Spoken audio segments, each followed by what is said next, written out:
Saudara-saudaraku yang dikasihi di dalam nama Tuhan, pada saat ini kita akan merenungkan kembali pelajaran sekolah Sabat sebagai renungan untuk kita. Dan pada hari ini kita akan belajar pada hari Selasa, judulnya adalah pengganti. Sebelum kita melanjutkan, mari kita awali dengan berdoa. Bapa kami yang bertahta dalam kerajaan sorga, kami ucapkan puji syukur dan terima kasih Tuhan memberkati kami, menyertai kami. Pada saat ini kami akan belajar firman Tuhan melalui pelajaran sekolah Sabat. Tuhan, kami mohon urapan kuasa Roh Kudus-Mu supaya kami boleh mengerti akan firman Tuhan, dan firman Tuhan itu menjadi kekuatan bagi kerohanian kami. Kiranya Engkau membimbing kami mohon ampun atas dosa dan pelanggaran kami. Doa ini kami persembahkan dengan percaya di dalam nama Yesus Tuhan dan Juru Selamat kami. Amin. Baik saudaraku, saudara boleh membuka buku pelajaran sekolah Sabat saudara. Kita akan mempelajarinya, saya akan meringkaskan dari pelajaran hari Selasa 8 Juni 2021 dengan judul Pengganti. Didasarkan pelajaran sepanjang satu hari ini, didasarkan dari buku Kitab Galatia 1 ayat 4, Matius 26 ayat 28, Efesus 2 ayat 13, Ibrani 9 ayat 14, dan 1 Petrus 1 ayat 19. Saudara boleh mempersiapkan dan juga boleh membuka ayat-ayatnya di dalam Alkitab sebagaimana yang saya sebutkan. Yesus telah menyerahkan dirinya karena dosa-dosa manusia. Yesus mati di kayu salib untuk melepaskan manusia dari dunia yang jahat. Kematian Yesus di salib merupakan kehendak dari Allah Bapa. Dan Yesus rela untuk menyerahkan dirinya dengan kerelaannya untuk menebus manusia. Seharusnya manusia yang berdosa itulah yang harus mati. Namun Yesus yang mengambil bagian itu bagi dirinya sendiri.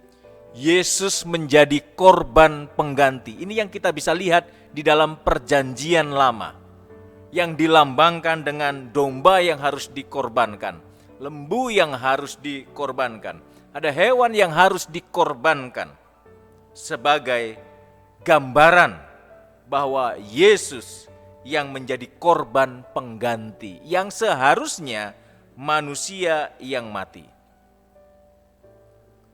Lalu yang berikutnya, kebenaran ini adalah dasar dari rencana keselamatan.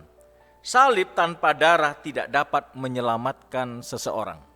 Tanpa pengorbanan Yesus Kristus, maka tidak ada keselamatan. Korban pengganti adalah kunci rencana penebusan secara keseluruhan. Kematian Kristus sebagai pengganti orang-orang yang berdosa adalah kebenaran agung dari semua kebenaran yang ada. Dan oleh pekerjaan Yesus, manusia memiliki pengharapan akan pemulihan, kebebasan, pengampunan, kehidupan kekal di sorga. Jadi harapan kita hanya ada di dalam Yesus Kristus.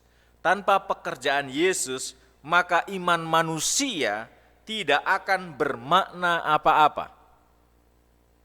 Darah Yesus menjadi tanda perjanjian yang baru.